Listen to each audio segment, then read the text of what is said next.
How to log out from DeepSeek account. Hello and welcome back to our YouTube channel How to Tutorials.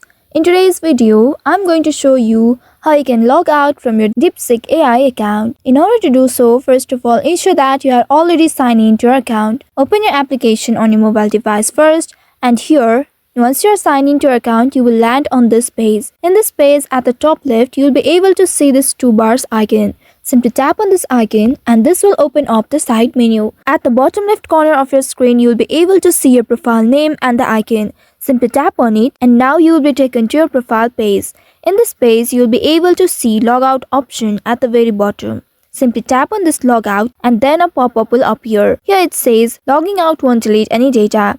You can again sign back to your account anytime if you want by simply entering the credentials. Tap on this logout option in order to confirm. After that, you will see you have been successfully logged out from your DeepSeek AI account. Now in the future, if you want to log in back to your account, you will need to enter your email address and password in this field and then you can log in to your account. So by following these steps, you should be able to log out from your DeepSeek AI account. I hope this tutorial was helpful.